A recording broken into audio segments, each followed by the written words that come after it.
Здравствуйте, уважаемые коллеги! Очень рада приветствовать вас на первом республиканском методическом заседании биологов. И хочу сказать, что все-таки рада за нас, коллеги, что мы не в дистанционном режиме работаем, а вживую общаемся с детьми. Это дорогого стоит. Хочу сказать спасибо, коллеги, за то, что продолжайте совершенствовать свою, как сказать, работу, не останавливайтесь на достигнутом, присылайте большое количество работ, которые необходимо проверить и разместить на сайте КРИРО в разделе «Методическая копилка». Единственное, пока у меня есть возможность сказать, такая просьба, коллеги.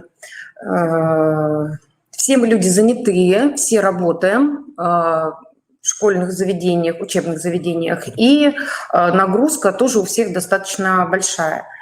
Поэтому мне бы хотелось сказать вам, коллеги, чтобы вы готовились заранее, а не так, что вот у меня через месяц или два аттестация, пожалуйста, быстро разместите мои материалы. Все-таки их надо проверить, чтобы не было биологических каких-то ошибок. И хотелось бы вам сказать, за год, хотя бы за полгода начинайте готовиться к аттестации, писать портфолио, потому что приходится корректировать работы, отписываться вам, отправлять, чтобы на доработку, вы исправляете, потом повторно что-то рассматривать. Очень бы хотелось, чтобы в методических разработках, уважаемые коллеги, были только ваши фотографии каких-то реализуемых проектов. Или если вы используете чужой материал, взятый из интернета или у коллег, то, пожалуйста, делайте ссылки на эти работы. Что еще хотела сказать? Планируется 4 заседания, и если кому-то хочется презентовать свой опыт, не стесняйтесь, пожалуйста, пишите, но, как сказать, хочется сказать, чтобы вы не думали о том, что вот то, что я делаю, это всем известно, и все так делают. Нет, у каждого человека свои изюминки, свой индивидуальный подход. Поэтому ваши интересные наработки, я думаю, что будут полезны всем коллегам. И кто-то что-то возьмет, хотя бы какую-то одну наработку, да, из того, что вы можете презентовать, и это уже будет плюс. Будет небольшая, как говорится, методическую копилочку, небольшая работа у коллеги могут взять какую-то разработку и ее уже под себя подстроить. Поэтому не стесняйтесь. Так, ну и сейчас хочу перейти уже непосредственно к теме нашего заседания. Сегодня на повестке заседания у нас должно быть 3 коллеги, 3 выступающих, презентовать свой опыт. Но дело в том, что программу экологического воспитания гражданина Лазаренко Мария Анатольевна сегодня презентовать не сможет. Ну, вот так сложились обстоятельства, что наш коллега не сможет выступить. Поэтому, хотя это сейчас востребовано, да, мы договорились с Марией Анатольевной, что она выступит на следующем заседании со своей программой. Сегодня мы познакомимся с интересным педагогом Петуховой Еленой Андреевной, которая преподает в лицее народной дипломатии города Сыктывкара, и она поделится с нами реализацией практической части обучения биологии в соответствии с задачами ФГОС в курсе биологии 9 класс. Пожалуйста, Елена Андреевна. Добрый день, уважаемые коллеги. Рада всех приветствовать. Представляться уже не буду, меня представили. Действительно, тему, которую я сегодня подобрала, это реализация практической части. И свое выступление хочу начать со следующих слов. Источников знаний много, но главный из них учитель. Главная задача научить учиться. Учитель создает условия. И действительно это так. Федеральный государственный образовательный стандарт требует, чтобы мы создавали условия, чтобы ребята могли достичь планируемых результатов в освоении программы. Но всегда ли эти условия мы можем создать? Вот здесь как раз-таки вопрос. Поэтому еще раз обращу внимание к требованиям результата освоения основной образовательной программы в соответствии с федеральным государственным образовательным стандартом основного общего образования. И я вот здесь как раз вычленила то, что соответствует сегодняшней тематике. Ну, обратите внимание, изучение предметной области естественно-научные предметы, где биология в том числе, должно обеспечить овладение научным подходом. Что значит научным подходом к решению развития? То есть со стороны науки. И понятно, что здесь должны быть определенные навыки, умения в области этой науки. Также формирование гипотезы, конструировать, проводить эксперименты. В-третьем, сопоставлять экспериментально-теоретические знания с объективными реалиями жизни. Это напрямую зависит от практической части в нашей программе. Не только 9 класса, а за основное общее образование. Ну и формирование умений безопасного, эффективного использования лабораторного оборудования, проведение точных измерений, адекватной оценки полученных результатов, представление научно обоснованных аргументов своих действий, основанных на межпредметном анализе учебных задач. Это напрямую зависит как раз-таки. То есть ученик должен не только получить результат, но и аргументировать свои действия и вот этот результат полученный, дать ему оценку и объяснение. Помочь в реализации требований федерального государственного образовательного стандарта, конечно же, поможет нам именно лабораторная работа. И остановиться я хочу на лабораторных работах в курсе 9 класса. Я работаю по программе на основе авторской программы Ирины Николаевны Пономаревой. И в соответствии с требованием федерального государственного образовательного стандарта в перечень включены 6 лабораторных работ, которые вы видите на экране. Отмечу, если у вас другая программа, то ничего страшного, возможно, вы эти же лабораторные работы можете адаптировать под себя. Поэтому ваше присутствие здесь тоже очень важно. Выполнение данных работ предусматривает применение биологического материала, специального оборудования, это и микроскоп, увеличительные приборы, в том числе и цифровые датчики. Про цифровые датчики я чуть попозже скажу. Но понятно, что лабораторные работы требуют тщательной, своевременной подготовки к их проведению. Что могу сказать, что, к сожалению, учебно-методический комплект, в который входит сам учебник, тетрадь рабочая, да, какое-то программное обеспечение, ну вот в полной мере, меня, по крайней мере, не столь впечатлил, потому что я столкнулась с тем, что нужна дополнительная информация при выполнении той или иной лабораторной работы в 9 классе. Поэтому выходом из данной ситуации я нашла как раз-таки в создании сборника лабораторных работ. Вообще, чаще всего, как проходят лабораторные работы в образовательных учреждениях? Предоставляется материал, который есть в учебнике, да, и ребята, там, где прописано, понятно, цель, задачи, алгоритмы выполнения, то есть ход работы, и в соответствии вот с этим текстом ребята выполняют лабораторную работу. Но вот если мы сейчас обратимся к первой лабораторной работе, да, которая в учебнике, она выглядит таким образом. Как вы видите, здесь, во-первых, помимо того, что да, ход работы прописан, но здесь, опять же, нужно обратиться к знаниям, которые они получали в курсе 6-7 класса, а также 8, да, ткани человека. Ну и получается, что данная работа предусматривает готовые знания. То есть если вы заранее не предупредили ребят о том, что нужно вспомнить, поискать информацию, о том, какое строение имеют ткани растений, какие вообще бывают ткани растений, какое строение имеют ткани человека и животных. Да?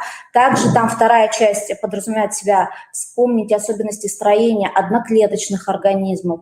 То есть понятно, что это чаще всего у большинства ребят вызывает сложности, то есть им нужна дополнительная информация. Поэтому выходом из данной ситуации, конечно же, это разработка как раз-таки лабораторной работы. Здесь почему-то у меня вот это должно всплывающее, видимо, сама лабораторная работа должна. Ну, давайте на другую. Поэтому любая лабораторная работа, она...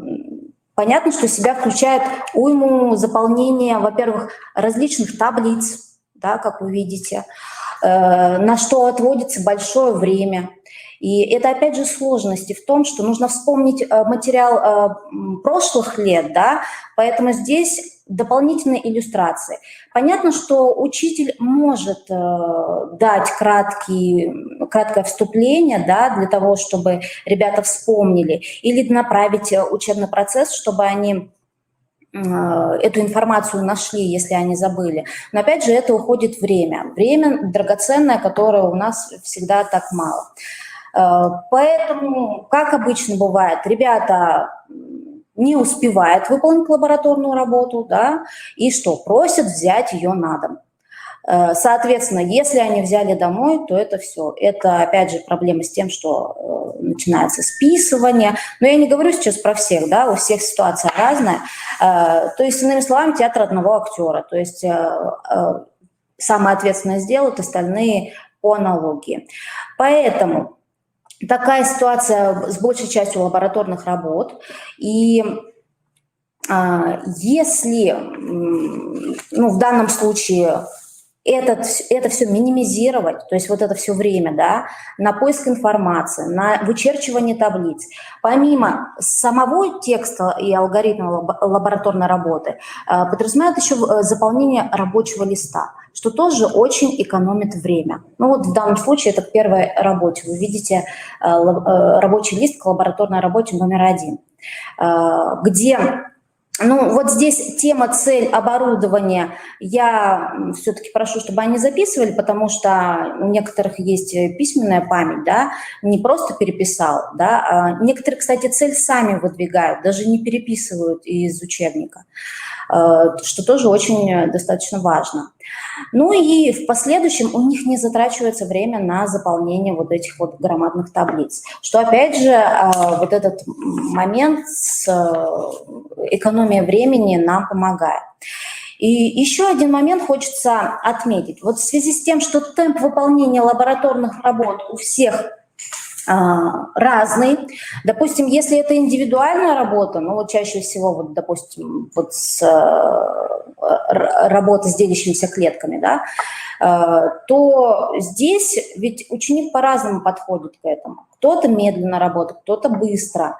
И опять же, если у него есть свой индивидуальный рабочий лист, своя индивидуальная инструкция, то он ни от кого не зависит, работает в собственном темпе, что опять же облегчает, да, выполнение лабораторной работы. Также могу отметить, что предполагаемые лабораторные работы могут различные формы, как у учителя, да, применяться. Это не обязательно индивидуальная работа, а это также групповые, парные. Вот та же самая лабораторная работа номер 3. Я ее провожу вообще в группе по 4 человека, потому что, во-первых, она объемная, содержит достаточно много показателей нужно собрать, да, по биологическим материалам, там, по семенам и так далее, по растениям.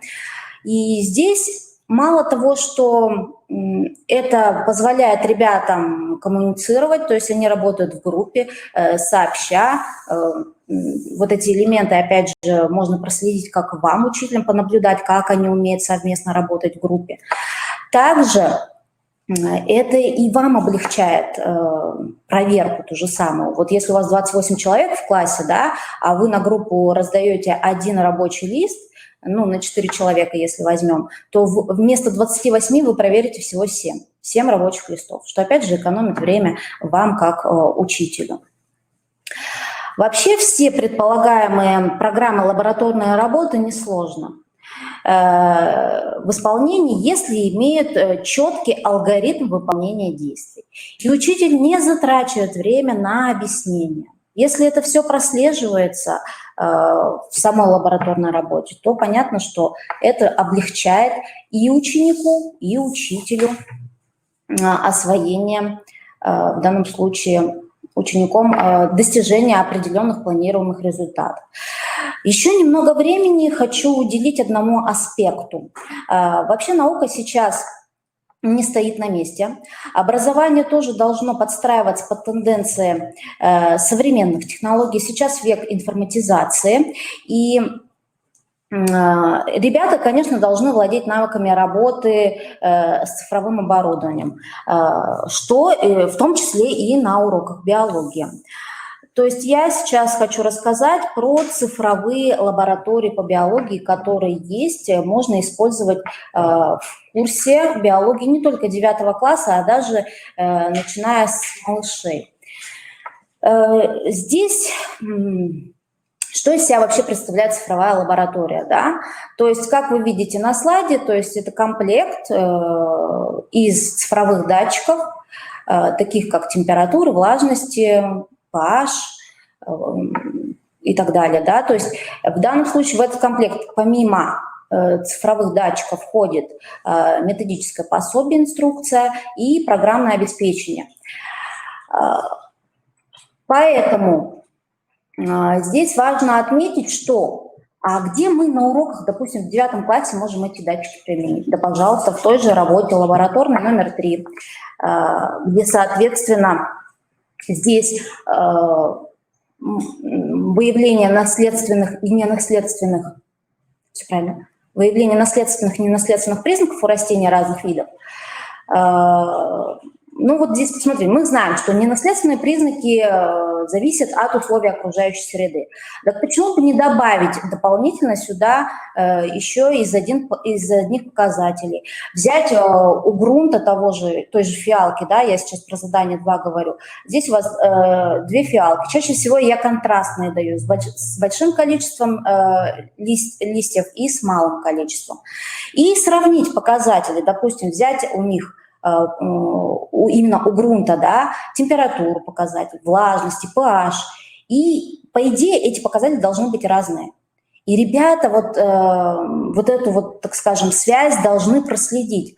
А действительно, посмотрите, у этого больше листиков, соответственно, у него показатели иные. И, соответственно, получается, что зависит развитие, ну вот фенотипические, да, признаки, зависит от условий окружающей среды. То есть это вполне можно дополнить, используя цифровые датчики. Но понятно, что здесь можно долго про это рассказывать. Вообще это, наверное, тема уже другого выступления. Сейчас наши учителя физики, химии, географии и я, биолог, занимаемся разработкой методических рекомендаций по применению цифровых лабораторий в урочное и внеурочное время. Если, соответственно, от вас будет какая-то инициатива, кстати, где-то через месяц на сайте Лицея народной дипломатии будут вот эти методические рекомендации размещены. Поэтому, если у вас есть желание, можете пройти на сайт и посмотреть. А второе, если у вас есть желание, и вы хотите, допустим, чтобы мы какое-то обучающее мероприятие провели с вашими ребятами или с вами, научили вас, то также посредством администрации вы можете связаться с нами.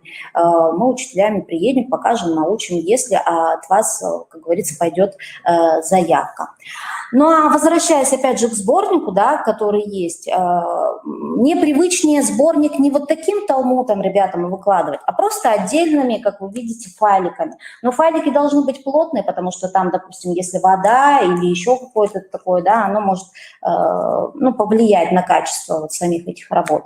Вообще один файл, допустим, на парту, да, или там на пару, на группу, это оптимальный вариант. Не надо никаких брошюраторов, не надо никаких там, я не знаю, обработок. Это, во-первых, и финансы, и лишнее. Ну и весь сборник будет в доступе по ссылке.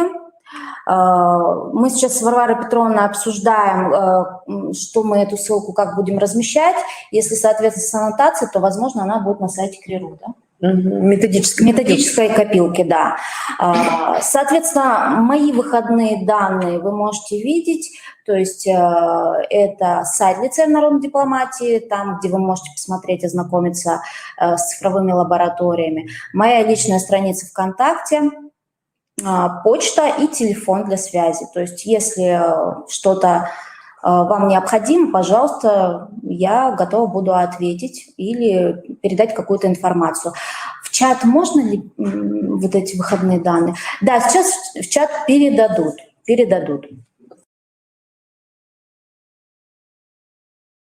Пожалуйста. Да. Пожалуйста, все Ну, давайте попробуем в чат, но я думаю, все-таки будет... корректнее и правильнее. Да, на сайте методической копилки разместить аннотацию, действительно, ссылку, потому что тогда... Сейчас, да, пожалуйста, но я имею в виду, потому что сейчас немного учителей у нас присутствует, правильно?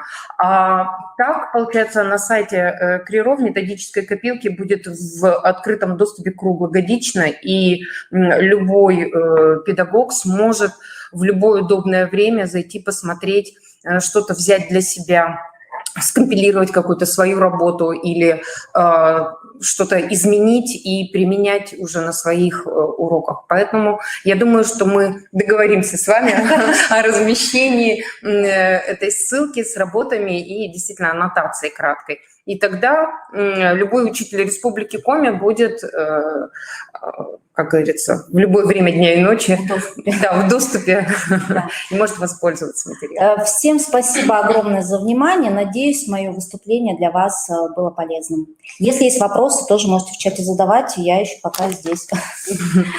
Да, ну, у нас есть, спасибо огромное, Елена Андреевна, у нас есть еще выступающий, Сыромятникова Лариса Евгеньевна, руководитель методической службы регионального представительства Северо-Западного федерального округа, издательство «Просвещение». Лариса Евгеньевна, здравствуйте, вы нас слышите?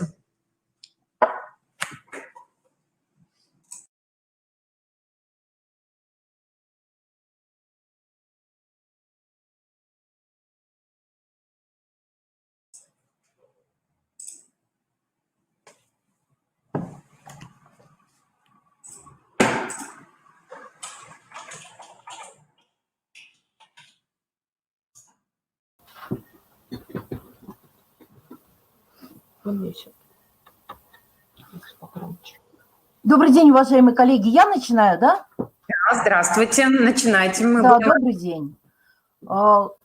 Издательство «Просвещение», Сыромятникова Лариса Евгеньевна. И хочу рассказать вам о том, что «Просвещение» уже успело подготовить для достижения такой, сравнительно новой цели, которая перед нами поставлена. Формирование функциональной грамотности. Тут честно надо сказать, что в учебниках таких заданий практически нет. Поэтому пришлось создавать специальные учебные пособия. Я вам сейчас покажу и расскажу. Может быть, вы сможете сами конструировать такие задания, потому что у нас с вами все равно остаются и все старые цели. Да? Это итоговая аттестация, ВПР, НИКО. И вот добавилась новая задача, которую нужно потихонечку на каждом уроке тоже решать. Давайте посмотрим, собственно, что такое функциональная грамотность. Определение очень старое, но, наверное, одно из лучших.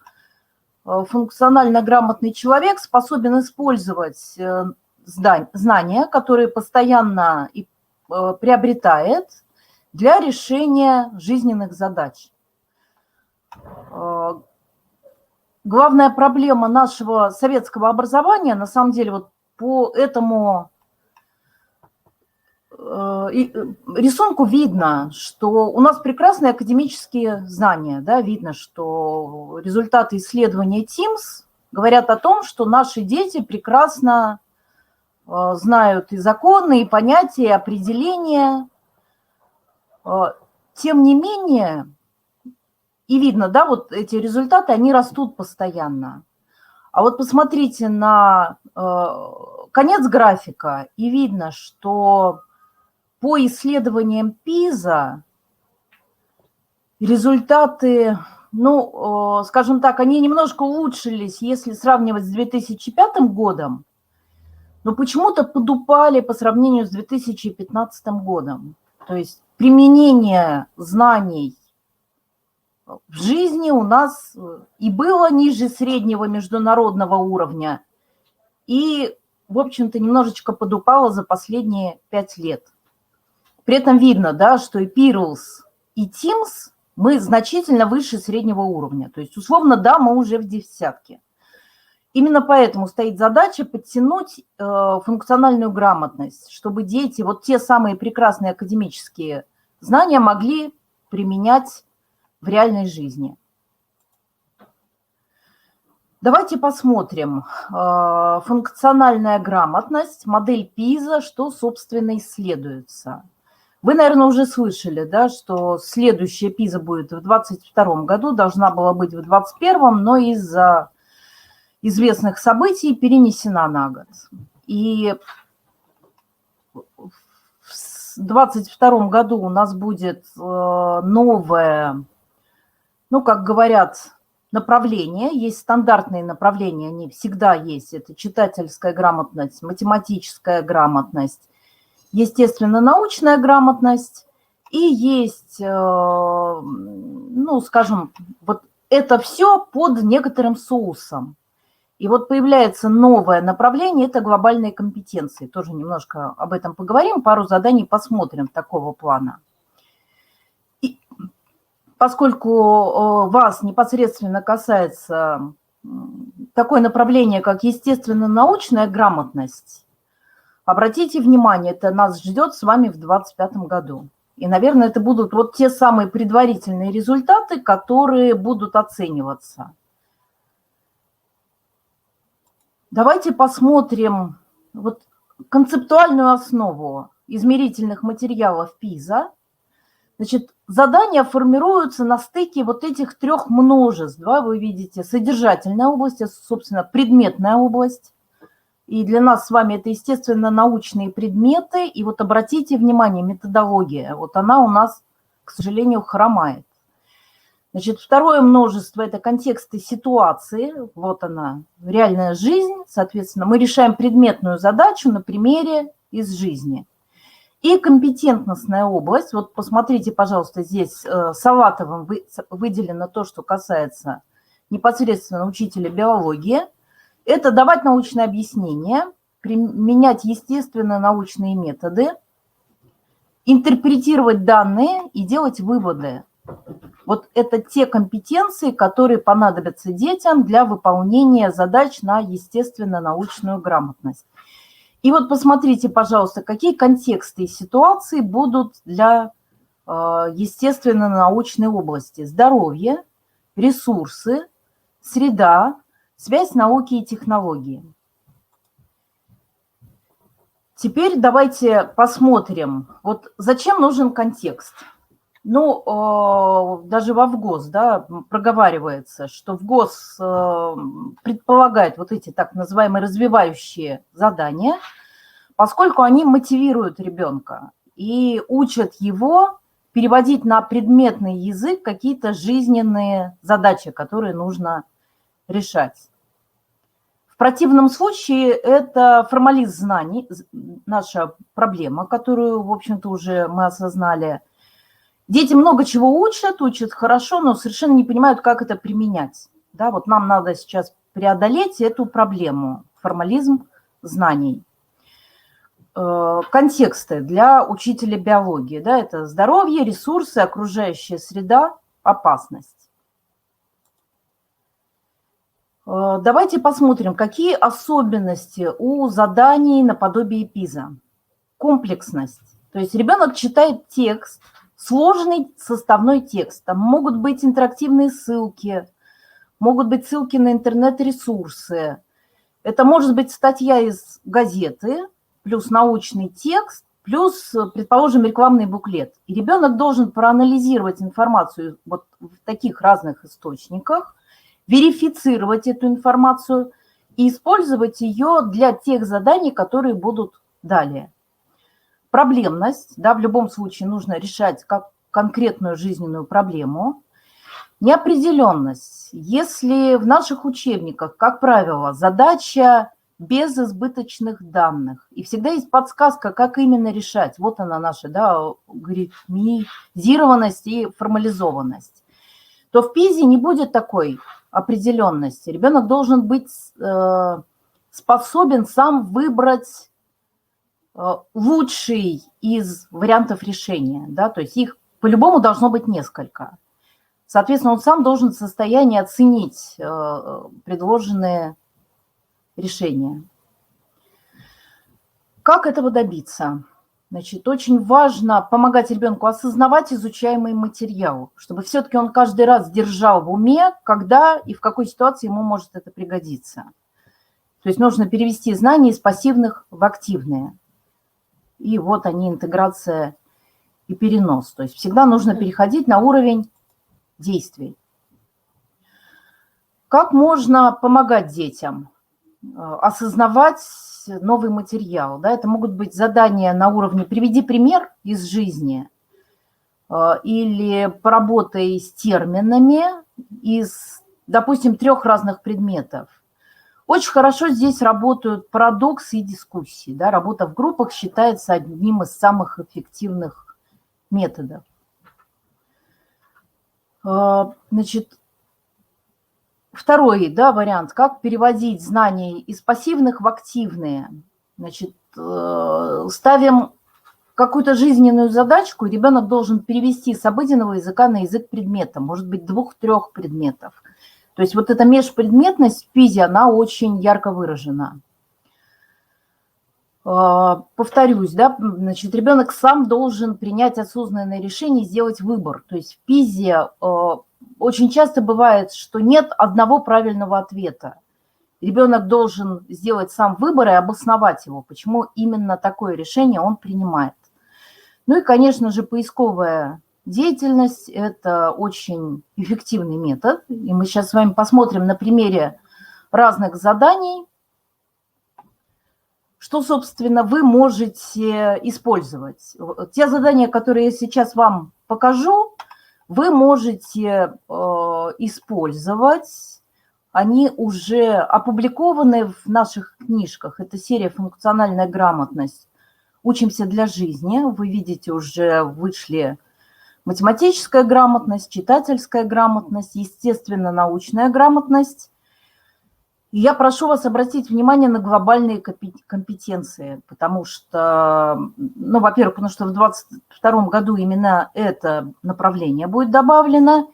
И все-таки кто, как не учитель биологии, сможет помочь детям, да? Вот глобальных компетенций никогда у нас, в общем-то, и не было, и детям не хватает смелости какие-то решения предлагать в заданиях такого направления.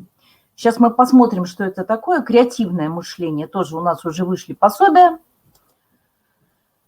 Первый пример я вам приведу из пособий читательской грамотности, потому что главное – это работа с текстами. Вот вы видите пример «Сбережем планету вместе». Собственно, речь идет о раздельном сборе мусора. Посмотрите, какое задание. Да, дается детям вот такая диаграмма, где в России удобно собирать мусор раздельно, процент жителей, имеющих удобный доступ к раздельному сбору мусора. Здесь, казалось бы, все очень просто, да? Легко сказать, в каких городах легче сдавать мусор раздельно по сравнению, допустим, с термитомаком. То есть первое задание очень простого уровня. Так, я ушла сейчас, простите, я вернусь. Но вопрос будет каверзный. Будет ли график таким же, если будет вопрос о том, какой процент жителей сдают мусор раздельно? Сохранится ли порядок городов вот такой же? Таким же, да, вот вы видите график, а вопрос звучит так. Как вы думаете, изменится ли порядок городов в списке, если бы список составлялся с учетом процента жителей, которые сортируют свой мусор и пользуются вот этими пунктами? Объясните свой ответ. Понятно, да, что наличие таких пунктов вовсе не гарантирует, что все жители так поступают.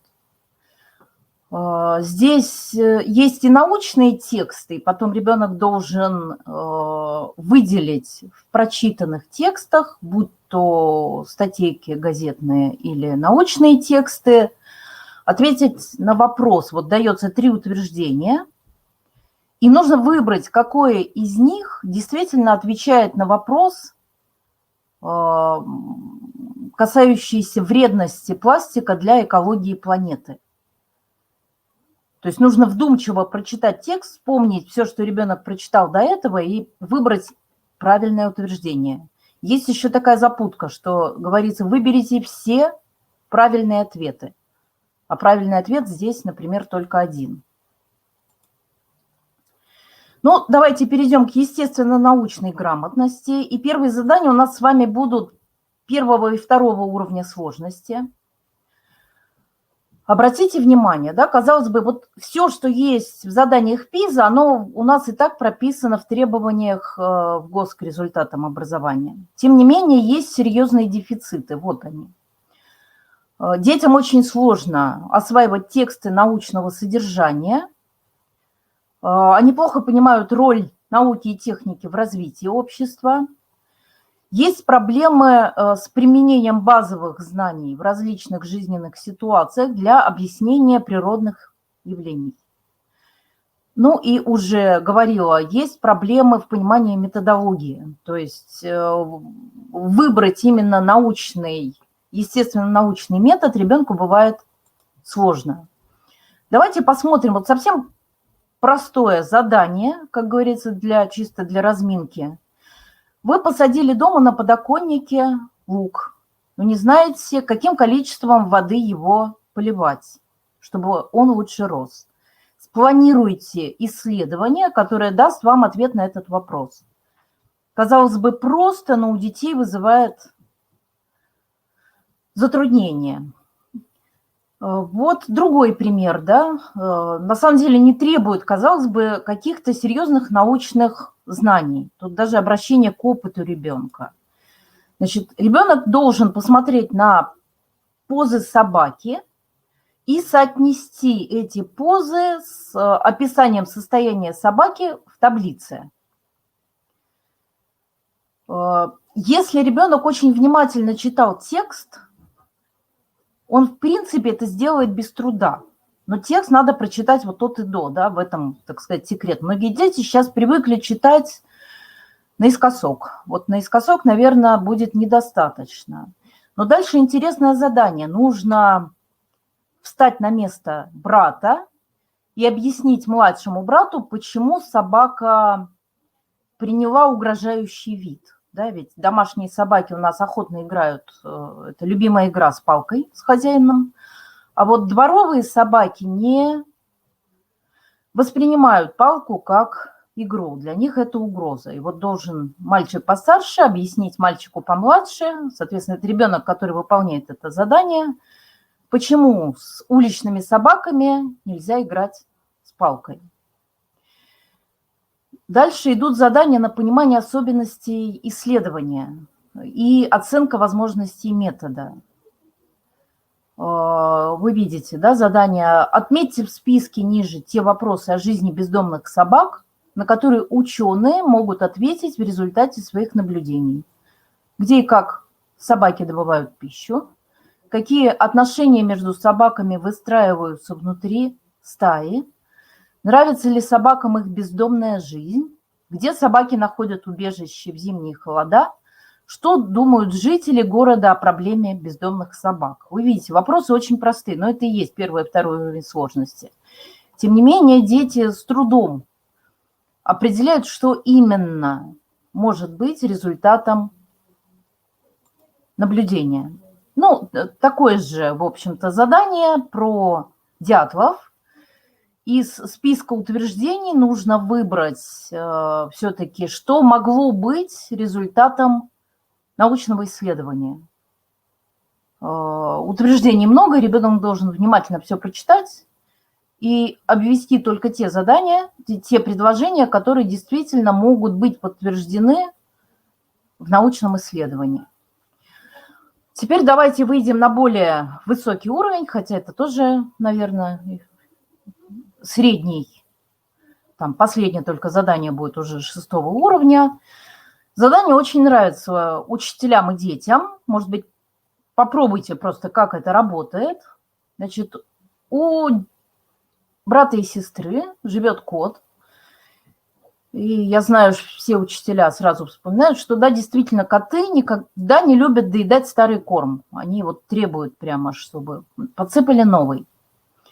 Соответственно, задание, ну, первое, простого уровня, но нет, средний уровень, когнитивный уровень, видите, да, в книжке на самом деле прописано задание, какого уровня дается. Более того, дается объяснение, как оценивать. Сейчас мы с вами посмотрим. Значит, дети должны, гипотезы даются, да, вот Саша и Ира предложили несколько гипотез. Почему кот не ест корм, постоявший в кормушке? Но задание такое: выберите гипотезу, которую невозможно проверить в домашних условиях. Да? Смотрим дальше. И вот они, варианты оценивания. Да? Значит, учитель может посмотреть правильные ответы и как, собственно, начисляются баллы. Да? 2 балла начисляются только в том случае, если в ответе указаны гипотезы 1 и 3. Если только одна гипотеза указывается, то вы можете начислить только 1 балл. Это очень удобно, да, когда вы начинаете сами конструировать такие задания, вы можете вот уже привыкнуть, как это все оценивается.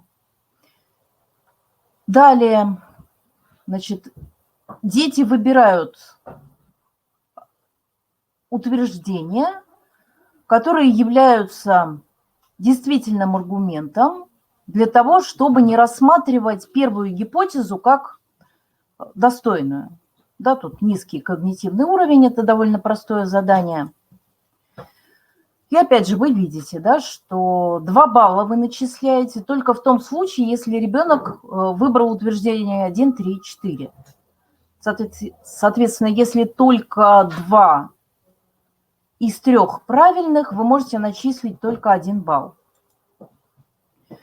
Смотрим дальше. Значит, они должны выбрать эксперимент, чтобы проверить вторую гипотезу. Какой из экспериментов нужно выбрать, чтобы подтвердить или опровергнуть гипотезу 2? Вот это уже высокий уровень сложности. И, к сожалению, 20% детей вот с этим уровнем, да, у нас справляются. И для простоты в учебном пособии дается расшифровка. Выбери эксперимент 3,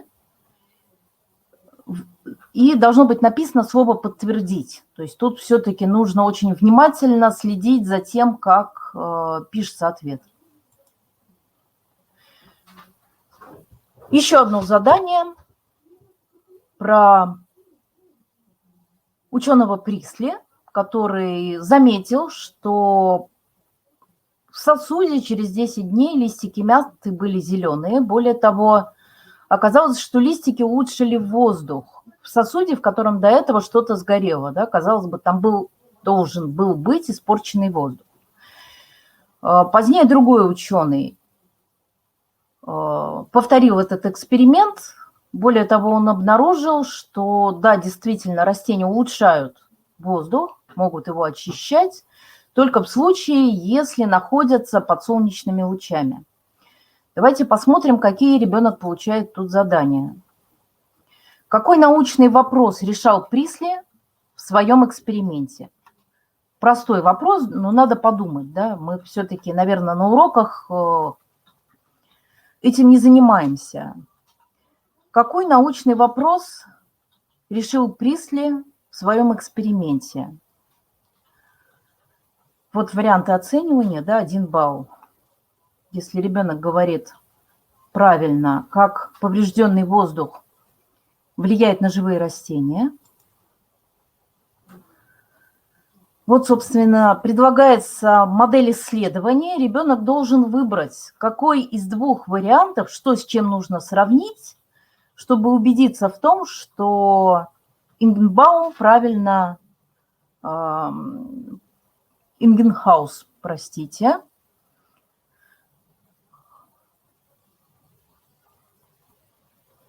чтобы подтвердить ту гипотезу, которая озвучена в задании. Обратите внимание, вот то, о чем я говорила, задание комплексное, то есть просто текст, то есть научная справка, которая тоже важна, и ребенок должен выделить из всех видов информации ту, которая ему нужна для решения этой задачи. Так, вот мы видим, да, что необходимо сравнить результаты эксперимента 1 и 2. То есть, да, это должно быть закрыто с водой, чтобы увидеть пузырьки. Так, и давайте посмотрим. Вот здесь интересное задание про проветривание. Тоже, я думаю, что это будет очень полезно детям, для того, чтобы понять, можно ли, в принципе, очищать воздух растениями в комнате, раз уж мы узнали о том, что растения улучшают воздух, или все-таки эффективнее проветрить. Да, и вот тут нам нужна та научная справка, которую мы видели на предыдущем слайде. И вот вы видите помощь учителю, как правильно оценить выполнение этого задания. Давайте немножечко поговорим о том, что такое глобальные компетенции. Такое задание будет в 2022 году. Такие задания, вероятно, их будет несколько. Вот вы видите, что в нашем сборнике эталонных заданий тем много, но я думаю, что будет достаточно вот вам на уроках биологии проработать в качестве примера несколько. Да, есть глобальные проблемы, которые, собственно, прописаны ООН. Что касается нас с вами на уроках биологии, в первую очередь, это недостаток чистой воды. И вот эти задания невероятно сложные не только для детей, но и для учителей при выполнении. Вопрос нехватки продовольствия, болезни, старения. Да, вот, может быть, с этим вы можете поработать как-то. Что я вам сейчас покажу в качестве примера? Значит, глобальные компетенции. Там, наверное, очень важно сразу показать детям, что все эти глобальные проблемы связаны между собой. И напомнить закон про то, что все связано со всем. Да, вот нет одной проблемы, которую мы можем решить изолированно или локально, и это как-то вот улучшит нашу жизнь. Поэтому мы должны понимать, что такое глобальный уровень, что такое локальный уровень, и уметь предлагать решения как на локальном, так и на глобальном уровне. Вот с этим дети столкнутся на ПИЗе. Значит, что очень важно? Оценивать информацию на достоверность и соответствие. Вот если вы все-таки возьмете это учебное пособие, там будет очень много интересных заданий, собственно, и нам с вами будет любопытно посмотреть. Очень много сейчас информации, особенно в интернете, разного качества. И у человека, тем более у ребенка, не всегда есть время и желание проанализировать, вот что из этого достоверно, что не очень. А для принятия каких-то своих личных решений это абсолютно необходимо. Поэтому вот эту компетенцию, безусловно, надо прорабатывать. Но вот здесь вы видите пример задания, когда ребенок должен поработать вот с этим списком глобальных проблем прописанных ООН, и показать, как они связаны между собой. Да? Например, мы берем там проблему старения, дальше говорим, какая проблема связана с проблемой старения, предположим, безопасность. И вот 5 ячеек ребенком должны быть таким образом заполнены, показать взаимосвязь между всеми проблемами. Коллеги, вот до этого я вам показывала серию «Учимся для жизни», и все задания были вот из этой серии. Сейчас я вам покажу буквально парочку заданий из пособия «Живые системы». Это как раз наша с вами любимая биология, но, может быть, немножечко химии. Но я знаю, что многие учителя биологии одновременно ведут и химию. Ну вот давайте посмотрим. Замечательный пример, я думаю, для всех актуален, и для детей, и для взрослых. Бабушка выращивает клубнику на даче.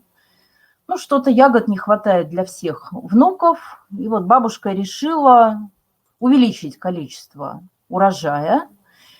И дальше ребенок должен проанализировать разные виды размножения, обосновать, а почему, собственно, бабушка решила размножать клубнику усами, проанализировать данные эксперимента, который бабушка провела, да, там надо ли усы обрывать в конце лета или не надо. Вот сразу видно, да, что больше ягод на тех кустах, где усы были оборваны. Это ребенку понятно, многие дети с этим сталкивались. А заодно мы повторяем материал, который понятно, что мы на уроках биологии изучали. Так, ну вот здесь интересный пример живой кефир. Может быть, вы скажете, что это больше для химиков, но это действительно очень интересно. Про количество лактозы сейчас много нам пишут в интернете, всякой всячины. Здесь, собственно, эксперимент, который покажет ребенку, что он сам может проверить, верифицировать информацию, которую он читает в разных источниках. Так, ну давайте мы этот пример не будем так подробно рассматривать. Я хочу вам показать еще одно пособие, вот оно, метапредметные результаты. Эти пособия просвещение выпускают уже много лет. На самом деле, вот 9 класс вышел, наверное, в позапрошлом году. Я хочу вам показать, ну, на мой взгляд, идеальное задание, достаточно высокого уровня сложности. Значит, на примере черных курильщиков. Да, это очень интересное задание. Дети с большим интересом будут читать этот текст. Текст действительно сложный. Черные курильщики – это термальные источники, которые недавно были обнаружены в океане на глубине 2500 метров. Что интересно, то, что да, там есть жизнь при температуре 400 градусов, там есть живые организмы, которые существуют без Солнца. Так называемые пагонофоры, вот здесь есть интересные иллюстрации, да, то есть, ну, правда, это очень интересно прочитать, но потом нужно ответить на вопросы. И тут есть вопросы среднего уровня сложности, да, достаточно просто очень внимательно читать текст, чтобы потом заполнить вот тут пропуски в таблицах. Но есть и вопросы, которые потребуют привлечения знаний из других предметов, да, вот здесь, значит, здесь еще биология. Нужно ответить на вопрос, какие сообщества обитают в среде с необычными условиями, о которых в этом тексте давалось. А дальше есть задание, когда, правильно, я испугалась, его здесь даже не сфотографировала, собственно, из географии, потому что нужно показать на карте географической, что общего в тех местах, где, собственно, вот такие существа могут жить. Коллеги, и заканчивая свое выступление, хочу напомнить вам, что выходила у нас серия «Задачники», по всем предметам они уже есть, сборник задач и упражнений. Изначально они планировались как задачники для подготовки олимпиадников. Вот на сегодняшний день стало понятно, что это как раз уровень заданий ПИЗа. Посмотрите, может быть, вам это тоже понравится и будет полезно. Ну вот, заканчивая, да, показываю еще раз эти две серии. Тренажеры и сборники эталонных заданий. Как мы с вами можем на уроках сами конструировать такие задания. Вот они, основные методы педагогической практики. Значит, но про административные решения не буду писать, но хочу сказать, что у Просвещения есть академия, у которой есть уже курсы для учителей по функциональной грамотности. Курсы модульные, то есть каждый учитель сам выбирает, какой предметный модуль он в свои курсы добавляет. И последний слайд, да, вы тут можете по QR-кодам пройти на разные разделы нашего сайта. Надеемся, что это будет вам полезно. Спасибо за внимание. Готова ответить на вопросы, если вопросы есть. Ну, большое спасибо, очень интересная информация. У меня вот только вопрос, скажите, пожалуйста, ведь эти сборники уже есть в продаже? Да, конечно. Да? На сайте Просвещения единственное, можно я вам сейчас просто скажу, если учителя смогут записать промо-10, вот на сегодняшний день скидка на эти пособия доступна учителю при заказе любого количества книжек. Промо латиницей пишется, промо-10. Без пробелов, да? Без пробелов, да. То есть у нас в интернет-магазине книжки есть, и их будет все больше и больше, потому что вот вчера у нас выступала Логинова Ольга Борисовна, и она сказала, что вот эти пособия, которые я вам показывала, это, конечно, 5-9 класс, а сейчас готовятся для старшеклассников такие же пособия. Поэтому просто можете отслеживать. Появляются все время новые книжки. Спасибо. Да, спасибо большое. Было очень интересно. Единственное, когда это все опробировать, когда найти бы время, да? Ну, ничего. Ну, либо это внеурочка, вот да. Изначально говорилось о том, что нужно все-таки хотя бы 32 часа внеурочки.